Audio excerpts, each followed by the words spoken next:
This is an FMLN fighter, uh, inspired by the murder of this man, Archbishop Oscar Romero, who was executed by the vicious dictatorship of the state of El Salvador, murdered because he spoke up for the poor, as were 4 nuns and a Catholic laywoman were raped, tortured, and murdered, and so were 9 priests. They were not guerrillas. They were not speaking for communism, but they were marked as communist targets. The only thing that those women were doing, those 4 nuns and the Catholic laywoman, were just helping the poor, and there was a war on the poor. Now, what is Catholic socialism? And it does not mean necessarily the papal Roman Catholics. Well, it's not international socialism, so don't think Catholic as in universal like that.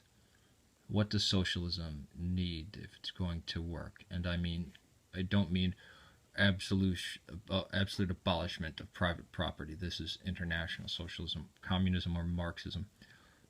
But Catholic socialism, well, you can't have socialism and have massive immigration. You can't have it. It's not possible. Marx even said the expulsion of all immigrants and the stopping of all immigration. Now, there should be limited one for skills, because you can either have massive immigration or socialism. You can't have both. And the immigration that we see into this country right now from Mexico is slavery, is the Mexican migrant being used as a slave. And that's just it. The Hispanics that are already here, yeah, they should, yeah, or at least the illegal one should already be established here. The illegal one, they should just shut the borders. No more new people, you know. If this were to be a Catholic state,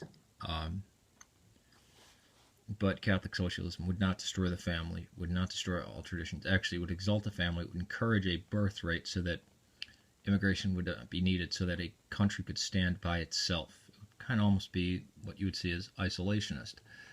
I want to see El Salvador, Nicaragua, Mexico, Brazil, all these countries be able to stand on their own. Not that, oh, you can't have trade, but the idea that other countries can have sway over another country, because that country can be boycotted by another state and be subject to it. And this happens in the rich and the richer, more powerful states, and the poorer, more weaker states. Of course, they can say, oh, well, we don't like this political policy, or we don't want you to intervene in this war where we're killing the innocent people, and you would take the side of the innocents. That type of pressure, that's BS. So the family would be exalted, or would be praised.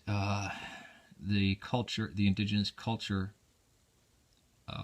of that country would, and the ancestral culture of those people would be held in high regard. Whatever religion is there, there would not be missionaries. The Mormon missionaries in South America, I think, are horrible, because they're taking these very people who are practicing a form of folk Catholicism that's blended with their ancient beliefs of the indigenous, as well as the Spanish Catholic part of them, and they're pushing them towards a white Anglo-Saxon Protestant capitalist view of Mormonism. And not only that, the Protestants also do this foreign thing. It's a form of colonization and brainwashing that's done under the guise of, oh, but we're just, speaking. No, you wouldn't have this. Russia is a kind of a good example of how they're trying to do this, but that's not Catholic socialism, and I don't want people to think that. But the way Russia is saying, look, we've been hurting, had our culture destroyed for almost a century, systematically, by these people in power. Right when we're trying to heal, we're not going to have an influx of all these new things. The Russian people need to know what their identity is first, and then make a decision. And not just say, oh, well, we'll give you bread if you believe in our beliefs. Bullshit. So you would have limited immigration. You would have the state and the government trying to help people out. You'd actually have private property. You'd have people being able to control the means of production. You'd have a lot more government. You'd have a lot more control at the local end of government, right? There actually would be a equal division between the people who are locally in power and the people who are federally in power. Unlike most states, I mean, even the United States, the federal has more power than the local, and the power should be deferred to the people, as long as they're going through it the established way, the constitutional way, right? And it should be the identity of the people. That's important. So, family, culture, inheritance would be absolutely respected, and you would have this, and it would so that there'd be a direction, and you would have the end goal would be the state to stabilize, like what happened in the United States between the 1930s and the early 1960s, where a man could go to work and work in a factory and have a living wage, right? The woman stayed home, was able to take care of the children, make good meals, teach the children, and children went to school, and the community was together, right? Bonded together. That's oppressive women. No, it's you don't have to have two parents working, where kids eat garbage out of vending machines, or a TV dinner and no latchkey kids.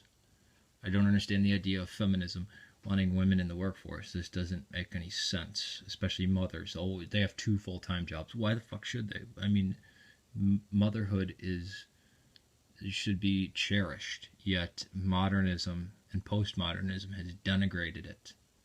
Well, if you're a mother, you need to work too. I've actually heard women say this. A woman tried to debate Christopher Hitchens. Christopher Hitchens said, well, I make enough money. My wife could work if she wanted to, but if she's taking care of the children, I don't demand that she works. And the woman was upset with him that he didn't demand his work, a 40-hour work week on top of being a mother of 3 children. I think this is disgusting. But you can't have these consolidated unions or men working a job at a mill or a factory or even skilled labor and have mass immigration, because it drives the prices down. Also, it's an influx of basically almost free labor, and it destroys the livelihoods. It doesn't matter where it's coming from. Mexico, Canada, I mean, and I'm not even speaking for America, because I wouldn't want it to. America wouldn't be a place fit for it. I'm thinking about Latin America, Eastern Europe, Europe itself, these type of things. And people should be proud of who they are and where they come from and their ancestors' traditions, instead of all them being denigrated. Just like all the migrants. Do you think the migrants want to be not able to live in their own country and be pushed off into another country, foreign? Unless they're a skilled worker and they move there with a set of skills and say, okay, I want to be part of this culture. But do you think that's why immigrants move? It's not a good thing that there's massive immigration into countries. That means the other countries where they're coming from are suffering. And the white guilt people seem to not think this. Oh no, they actually hate Mexico. They want to come here. No, it's because of the situations in these third world or second world countries that largely, in many cases, were created either by the people in political power there or foreign nations or war. Peace to you.